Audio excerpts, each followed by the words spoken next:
Ela desenhou seu anjo da guarda durante muito tempo, deixando todos preocupados.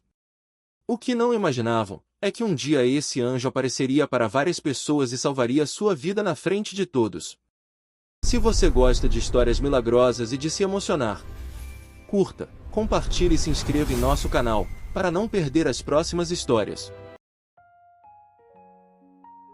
Os desenhos de Helena eram perturbadores. Desde que aprendeu a segurar um lápis, aos 2 anos de idade, ela desenhava a mesma figura repetidamente, uma forma alta, com asas enormes que ocupavam toda a página, cercada por luz amarela e dourada que ela representava com giz de cera pressionado com força sobre o papel. Quem é esse, meu amor? Perguntava a mãe, Beatriz, apontando para mais um desenho pregado na geladeira. É o anjo, mamãe. O anjo que fica no meu quarto. Beatriz sorria e mudava de assunto.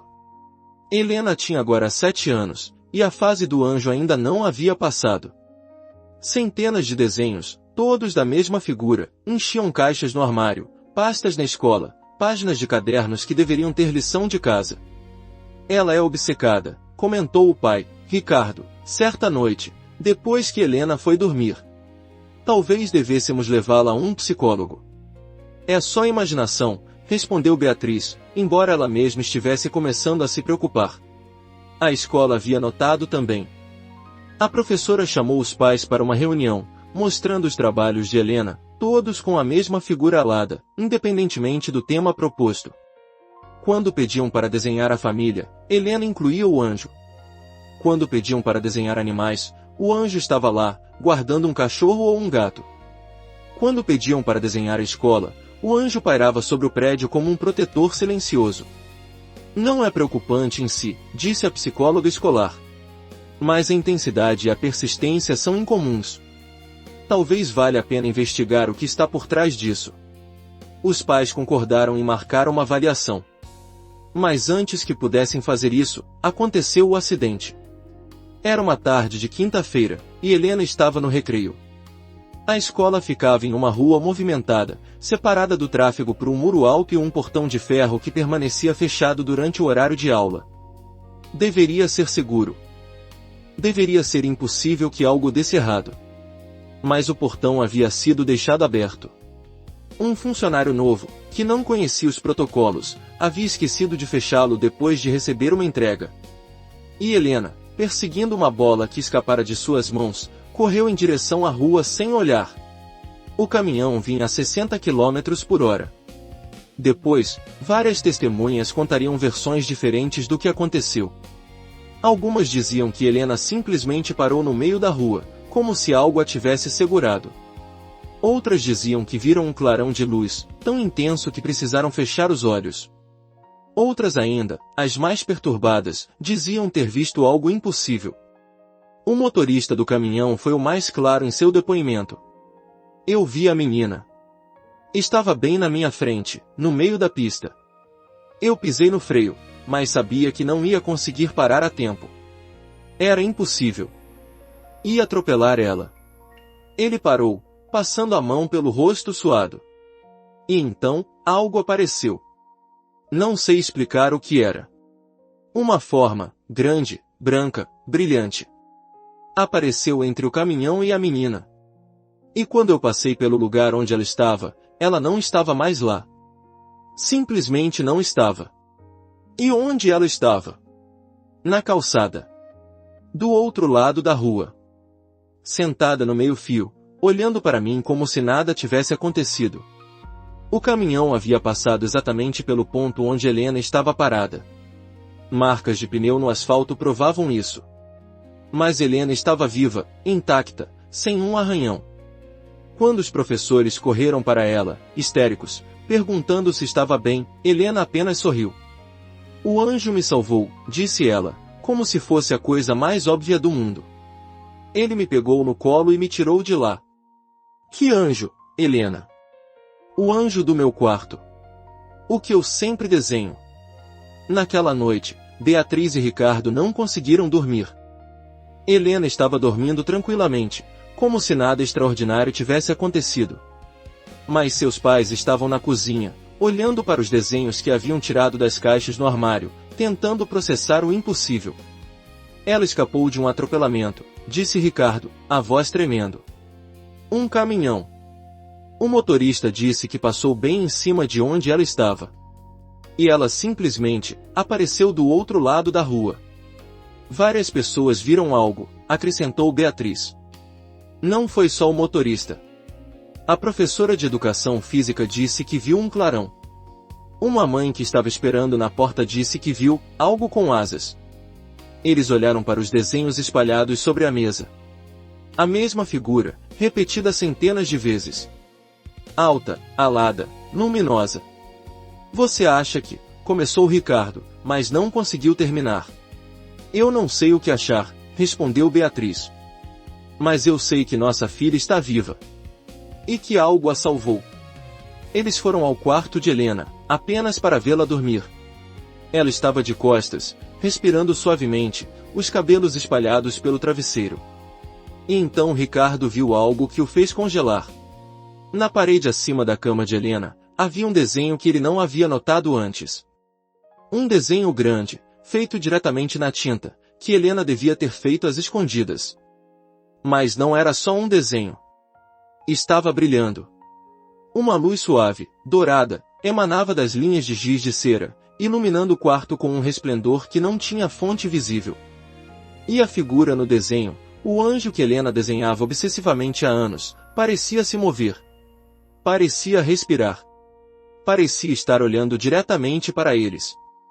Beatriz agarrou o braço de Ricardo com força suficiente para deixar marcas. Você está vendo isso? Estou. Eles ficaram ali, paralisados, por quanto tempo não sabiam. O brilho foi diminuindo gradualmente, até que o desenho era apenas um desenho novamente, linhas de giz de cera em uma parede branca. Mas algo havia mudado. Algo havia sido revelado. E eles nunca mais questionariam os desenhos de Helena. Os anos seguintes trouxeram mais confirmações. Helena continuou desenhando seu anjo, mas agora seus pais não apenas toleravam, incentivavam.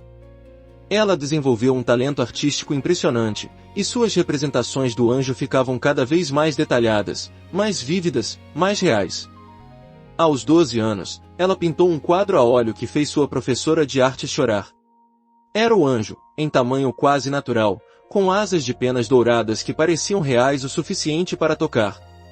Como você imagina isso tudo? Perguntou a professora, maravilhada. Eu não imagino, respondeu Helena simplesmente. Eu vejo. O quadro foi exposto em uma galeria local, e pessoas começaram a procurar Helena para encomendas. Queriam seus próprios anjos, suas próprias representações do divino feitas por mãos que pareciam ter acesso a algo que os outros não tinham. Helena recusou todas as ofertas. Eu só posso pintar o meu anjo, explicava. Cada pessoa tem o seu. Eu não posso ver os anjos dos outros. Só o meu. A fama local atraiu a atenção indesejada. Céticos vieram tentar desmascarar a menina que via anjos. Religiosos vieram tentar estudá-la, classificá-la, encaixá-la em suas teologias. A imprensa veio tentar transformar sua história em sensacionalismo. Helena recusou tudo. Continuou sua vida normal, escola, amigos, família, com a mesma tranquilidade de sempre. O anjo era parte de sua existência, não a definição dela. Mas aos 15 anos, algo mudou. O sonho veio em uma noite de março. Helena estava dormindo quando sentiu uma presença em seu quarto, a mesma presença que sentia desde que era bebê, mas desta vez mais intensa, mais urgente. Ela abriu os olhos e o viu. Não como um brilho difuso, não como uma forma vaga no canto da visão. Ela o viu completamente, claramente, em toda sua glória aterrorizante e bela. O anjo era alto, mais alto que o teto deveria permitir, como se o espaço se curvasse para acomodá-lo. Suas asas eram imensas, feitas de algo que parecia luz solidificada. Seu rosto era humano e não humano ao mesmo tempo. Belo demais para ser real, sereno demais para ser mortal. Helena, disse ele, e sua voz era como 1000 vozes falando em uníssono perfeito. Ela não sentiu medo. Deveria sentir, pela lógica. Mas não sentia. Eu sei quem você é, disse ela. Você me salvou. Você sempre esteve aqui. Sempre estive. E sempre estarei. Mas esta noite vim para te pedir algo. O quê? O anjo estendeu a mão, uma mão que brilhava com uma luz que deveria cegar mas não cegava, e tocou a testa de Helena. E ela viu. Viu uma igreja.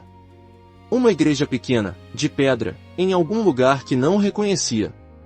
Viu pessoas reunidas lá, dezenas, talvez centenas. Viu rostos cheios de medo, de desespero, de uma dor tão profunda que a fez querer chorar. E viu o que estava por vir. Uma tempestade. Não uma tempestade comum, mas algo apocalíptico. Ventos que arrancavam árvores, chuva que parecia sólida, raios que caíam como bombardeio. A igreja ia desabar. As pessoas iam morrer. Quando? Perguntou Helena. Em 3 dias. No vilarejo de Serra Azul, no interior de Minas Gerais. O que eu posso fazer? O anjo sorriu, um sorriso que encheu Helena de uma paz inexplicável. Você vai saber. Quando chegar a hora, você vai saber. E então ele desapareceu, deixando Helena sozinha em seu quarto, com uma missão que não fazia sentido e uma certeza absoluta de que precisava cumpri-la. Convencer os pais foi mais fácil do que ela esperava. Talvez porque eles haviam aprendido a confiar nas visões de Helena. Talvez porque a intensidade com que ela descreveu o sonho não deixava espaço para dúvida. Talvez porque, depois de tudo que haviam testemunhado, não conseguiam mais dizer não a algo que parecia tão claramente vindo de uma fonte além de sua compreensão. Eles partiram na manhã seguinte. Serra Azul ficava a 8 horas de carro, um vilarejo minúsculo de menos de 500 habitantes, encravado em uma região montanhosa que raramente recebia visitantes. Quando chegaram, foram recebidos com a curiosidade típica de lugares pequenos. Estranhos eram eventos, não ocorrências diárias. Helena foi direto à igreja. Era exatamente como havia visto no sonho. Pequena, de pedra, com uma torre sineira que parecia antiga demais para ainda estar de pé. Dentro, alguns fiéis rezavam o terço da tarde, suas vozes ecoando pelo espaço vazio. Quem é a menina? Perguntou o padre, um homem idoso que parecia fazer parte daquelas pedras tanto quanto elas faziam parte dele. Beatriz começou a explicar, mas Helena a interrompeu. Padre, em 2 dias vai haver uma tempestade. A pior tempestade que este lugar já viu. Esta igreja vai desabar se as pessoas estiverem aqui dentro. O senhor precisa avisar todo mundo. O padre olhou para ela com uma mistura de confusão e preocupação. Menina, eu entendo que você esteja preocupada, mas a previsão do tempo não indica nenhuma tempestade. Eu não vi na previsão do tempo. Eu vi de outra forma. De que forma? Helena hesitou. Como explicar? Como convencer um padre de interior de que uma adolescente de 15 anos havia recebido uma visão de um anjo? Então ela fez a única coisa que sabia fazer. Pegou um pedaço de papel e começou a desenhar. O desenho levou 3 horas. Helena trabalhou em silêncio, observada pelo padre, pelos pais, pelos fiéis que haviam ficado para ver o que acontecia. Seus dedos se moviam com uma segurança que parecia vir de algum lugar além dela mesma. Quando terminou, havia silêncio absoluto na igreja. O desenho mostrava o anjo, o mesmo anjo de sempre, mas desta vez em um contexto específico. Ele estava de pé diante da igreja de Serra Azul, as asas abertas como um escudo, protegendo o prédio de uma tempestade que rugia ao redor. E na base do desenho, em letras que Helena não lembrava de ter escrito, estavam as palavras: eu estarei aqui. Mas vocês precisam sair. O padre pegou o desenho com mãos trêmulas. Isso é a nossa igreja. É. E esse anjo? Ele vai proteger o prédio. Mas não as pessoas dentro dele. Se vocês ficarem, vão morrer. O padre olhou para Helena por um longo momento. Depois olhou para o desenho. Depois olhou para o altar, onde uma imagem de São Miguel Arcanjo, a mesma figura que Helena havia desenhado, observava tudo com olhos de gesso. Como você sabe disso? Perguntou ele finalmente. Porque ele me contou, respondeu Helena, apontando para a imagem no altar. Não essa imagem. O anjo de verdade. Ele está comigo desde que eu era bebê. E ele me mandou aqui para avisar vocês. O padre deveria ter rido. Deveria ter descartado como fantasia de adolescente. Deveria ter chamado os pais da menina de irresponsáveis por alimentar delírios. Mas não fez nada disso. Porque quando olhou para Helena, realmente olhou, viu algo que não conseguia explicar. Uma luz nos olhos dela.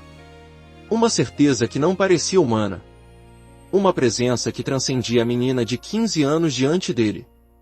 Eu vou avisar as pessoas, disse ele.